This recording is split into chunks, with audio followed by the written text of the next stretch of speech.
ఈ నెల 27వ తేదీన పోలింగ్ నిర్వహించేందుకు సర్వసిద్ధం చేస్తోంది. ఇవాళ సాయంత్రం 5 గంటలతో ప్రచారం ముగుస్తుంది.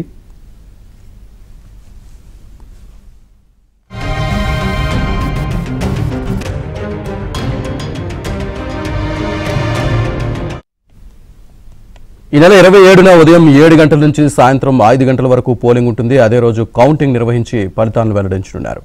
కౌంటింగ్ కోసం 12 కేంద్రాలు ఏర్పాటు చేశారు. రహస్య బ్యాలెట్ పద్ధతిలో పోలింగ్ జరగనుంది.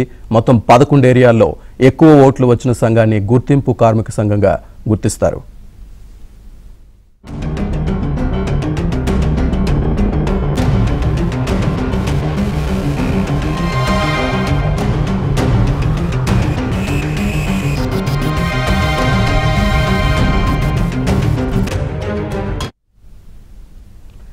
సింగరేణిలో 7వ దఫా జరుగుతున్న గుర్తింపు కార్మిక సంఘం ఎన్నికల బరిలో 13 కార్మిక సంఘాలు పోటీలో ఉన్నాయి. మొత్తం 39,809 మంది కార్మికులు ఉండగా 84 పోలింగ్ బూతులు ఏర్పాటు చేశారు. ఇప్పటివరకు 6 సార్లు జరిగిన ఎన్నికల్లో 3 సార్లు ఏఐటీయూసీ, 2 సార్లు టీబీజీకేఎస్, 1 సారి ఐఎన్టీయూసీ విజయం సాధించింది. తెలంగాణ ఉద్యమంలో పురుడు పోసుకున్న టీబీజీకేఎస్ ఎన్నికల బరిలో ఉండొద్దన్న నిర్ణయం తీసుకున్న తర్వాత మళ్లీ ఎన్నికల బరిలో ఉంటున్నట్టు ప్రకటించారు.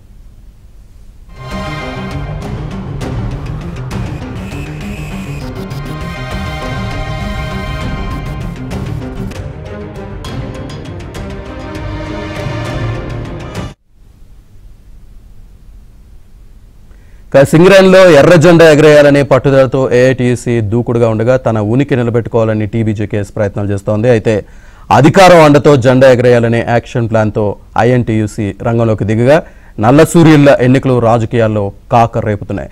సింగరేణి గుర్తింపు కార్మిక సంఘం ఎన్నికల కోసం రిటర్నింగ్ అధికారి, కేంద్ర చీఫ్ డిప్యూటీ లేబర్ కమిషనర్ ఆదేశాలతో సింగరేణి డైరెక్టర్ పోలింగ్ మరియు కౌంటింగ్ కోసం ఏర్పాట్లు చేశారు.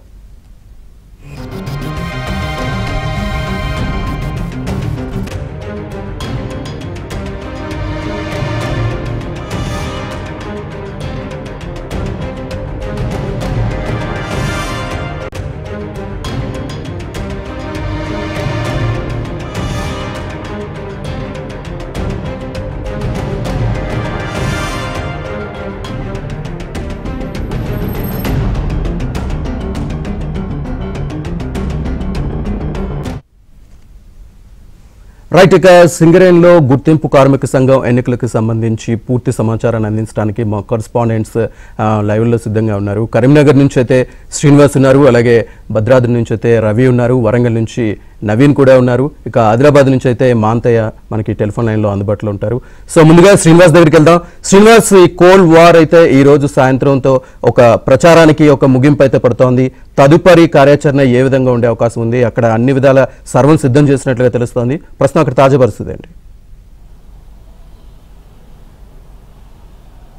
సో సింగరేణి గుర్తింపు కార్మిక సంఘం ఎన్నికలు ఈ నెల 27న అంటే ఎల్లుండి జరగబోతున్నాయి. ఇంకా కొద్ది నిమిషాల్లోనే ఈ ప్రచార పర్వం కూడా ముగియబోతోంది. అయితే గతంతో పోలిస్తే ఈసారి ఎన్నికల హడావిడి ఈ బొగ్గు గనుల దగ్గర పెద్దగా కనబడటం లేదు. ఎందుకంటే ఇప్పటికే పలు దఫాలుగా ఈ ఎన్నికలు వాయిదా పడుతూ వచ్చాయి. దీంతో సింగరేణి ఆ కార్మికుల్లో కూడా కొంత అరాసక్తి ఉందని మనం స్పష్టంగా చెప్పుకోవచ్చు. ఎందుకంటే ఒకప్పుడు ఈ సింగరేణి గుర్తింపు కార్మిక సంఘం ఎన్నికలంటే బొగ్గు గనుల దగ్గర ప్రచారాలు, తర్వాత బైక్ ర్యాలీలు, సభలు, సమావేశాలు, తర్వాత దావతులతో కొంత సందడిగా ఉండేది. కానీ ఈ నెల 21 వరకు కూడా ఈ ఎన్నికలకు సంబంధించిన ప్రక్రియ పైన కొంత అనుమానం ఉండటంతో ఆ ఆసక్తి అయితే ఇప్పుడు ప్రస్తుతం జరుగుతున్న ఎలక్షన్స్ లో ఉండలేదు. అయితే ముఖ్యంగా ఈసారి ప్రధానంగా చెప్పుకోవాల్సింది బీఆర్ఎస్ కు అనుబంధంగా ఉన్న ఆ బొగ్గుగని కార్మిక సంఘం టీబీజీకేఎస్ మాత్రం కొంత పూర్తిగా చేతులెత్తేసినట్టు మనకు అర్థమవుతోంది. అంటే గుర్తింపు కార్మిక సంఘం ఎన్నికల్లో పోటీలో ఉంటున్నామని చెప్పినప్పటికీ కూడా వారైతే ఫీల్డ్లో పూర్తిగా చేతులెత్తేసినట్లే కనిపిస్తోంది. పోటీ అటు కాంగ్రెస్ అనుబంధంగా ఉన్న ఐఎన్టీయూసీకి మరో ఏఐటీయూసీకి మధ్య ఉండే అవకాశమే అయితే స్పష్టంగా కనిపిస్తోంది. సో మొత్తంగా సింగరేణి ఎన్నికల గుర్తింపు కార్మిక సంఘం ఎన్నికలకు సంబంధించి అధికారులు పూర్తిగా ఏర్పాట్లు చేశారు. ఈ నెల 27న ఈ ఎన్నికలు జరగబోతున్నాయి. అయితే ముఖ్యంగా గతంలో అంటే కోల్ బెల్ట్ ఏరియాలో ఉన్న నియోజకవర్గాల్లో మొత్తం ప్రస్తుతం అధికారంలో ఉన్న కాంగ్రెస్ పార్టీకి సంబంధించిన ఎమ్మెల్యేలే గెలవడంతో కాంగ్రెస్ కొంత జోష్లో ఉంది. తాజాగా మంత్రి శ్రీధర్ బాబు కూడా సింగరేణి కార్మిక సంఘం ఎన్నికల్లో ఐఎన్టీయూసీ కార్మిక సంఘాన్ని గెలిపించాలని ఇప్పటికే కార్మికులకు పిలుపునిచ్చారు. పలు హామీలు కూడా ఇచ్చారు.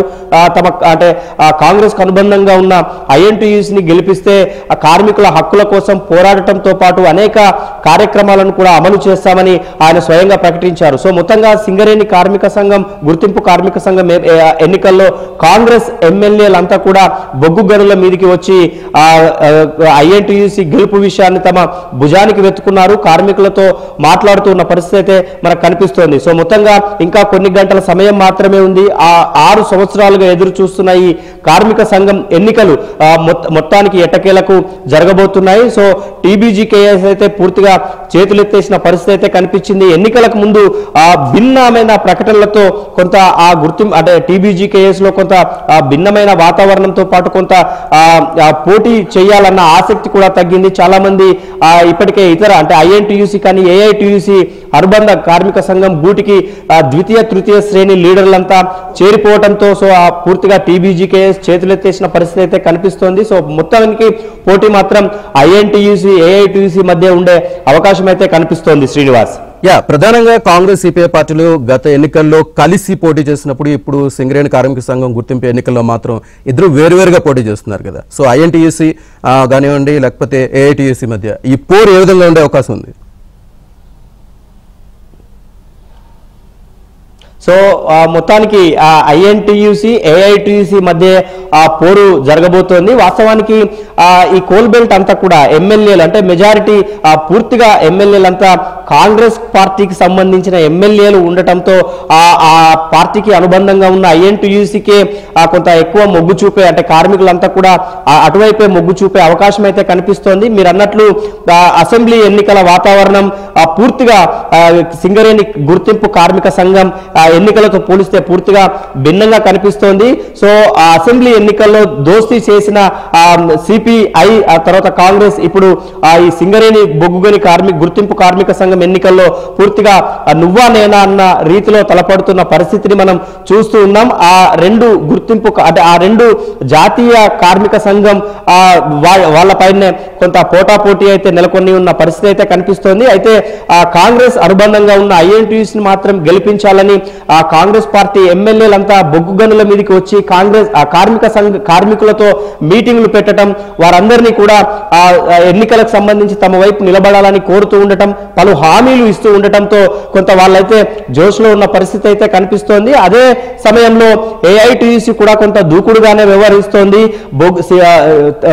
టీబీజీకేఎస్ పూర్తిగా ఆ బరిలో నుంచి తప్పుకోకపోయినా పెద్ద హడావిడి చేయకపోవడంతో ఆ స్థానాన్ని ఐఎన్టీయూసీ అయితే ప్రత్యామ్నాయంగా తెర మీదకి వచ్చినట్లు మనకు స్పష్టంగా అర్థమవుతోంది. సో మొత్తం కాంగ్రెస్ పార్టీకి సంబంధించిన ఎమ్మెల్యేలే ఈ బొగ్గుగని ప్రాంతంలో ఉన్న నియోజకవర్గాల్లో గెలవడంతో కోల్ బెల్ట్ అంతా కాంగ్రెస్ మయం కావడంతో ప్రస్తుతం అయితే ఆ పార్టీకి అనుబంధంగా ఉన్న ఐఎన్టీయూసీకే కొంత మొగ్గు చూపే అవకాశం అయితే కనిపిస్తోంది. సో మొత్తంగా మీరు అన్నట్లు అటు అసెంబ్లీ ఎన్నికలతో పోలిస్తే అసెంబ్లీలో కలిసి మిత్రులుగా ఉన్నారు. ఇప్పుడు సింగరేణి గుర్తింపు కార్మిక సంఘం ఎన్నికల్లో శత్రువులుగా మారిన పరిస్థితి అయితే మనకు స్పష్టంగా ఉంది. సో ఈ రెండు జాతీయ అనుబంధ కార్మిక సంఘం మధ్య పోటీ అయితే ఖచ్చితంగా ఉండబోతోంది. శ్రీనివాస్, ముఖ్యంగా ఇవాళ సాయంత్రం 5 గంటలతో ఈ సింగరేణి గుర్తింపు సంఘం ఎన్నికల ప్రచారం అయితే ముగుస్తుంది. సో ఎన్నికల రూల్స్ ప్రతి ఒక్కరు పాటించాలని సింగరేణి డైరెక్టర్ బలరాం నాయక్ అయితే చెబుతున్నారు. సో ఆ విధంగా ఏమైనా వెళ్తోందా అక్కడ పరిస్థితి?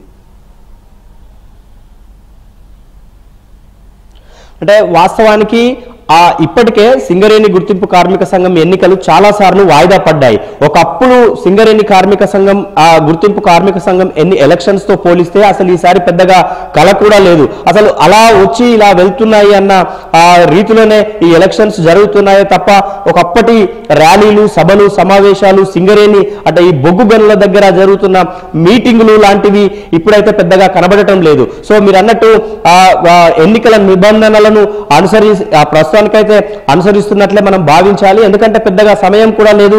కాసేపట్లో అంటే మరో 5-10 నిమిషాల్లోనే ఈ ప్రచార పర్వం కూడా ముగియబోతోంది. సో రేపంతా ఖాళీగా ఉంటుంది. సో ఏదైనా ఈ టీబీజీకేఎస్ కానీ లేదా ఇతర ఆ 2 గుర్తింపు కార్మిక సంఘానికి సంబంధించిన ఈ ద్వితీయ తృతీయ శ్రేణి ఆ లీడర్లు ఎవరైనా ఉంటే వారిని మచ్చిక చేసుకోవడంతో పాటు ఆ కాంగ్రెస్ సంబంధించిన ఈ గుర్తింపు కార్మిక సంఘాన్ని గెలిపించాలని వారంతా కొంత ఏమైనా ప్రలోభాలు చేసి ఉండొచ్చు. కానీ ఒకప్పటి ఆ ఎలక్షన్స్ తో పోలిస్తే ఇప్పుడైతే పెద్దగా హడావిడి కనిపించడం లేదు. సో హడావిడి కనిపించడం లేదు కాబట్టి పెద్దగా రూల్స్ ని నిబంధనలను తుంగలో తొక్కి ఆ ప్రచార పర్వాన్ని నిర్వహిస్తారని మాత్రం మనం పెద్దగా అనుకోవడానికైతే ఏమీ లేదు. సో స్ట్రిక్ట్ గా ఎన్నికల సంఘం అధికారులు కూడా ఈ రూల్స్ ని ఖచ్చితంగా కార్మిక సంఘాలన్నీ కూడా పాటించాల్సిందే అని ఇప్పటికే చెప్పారు. సో దానికి అనుగుణంగానే కార్మిక సంఘం నేతలు కూడా తమ తీరును వ్యవహరిస్తున్నారు. సో 6 సంవత్సరాల తర్వాత జరుగుతున్న ఇప్పటికే పలు దఫాలుగా వాయిదాలు పడ్డాయి కాబట్టి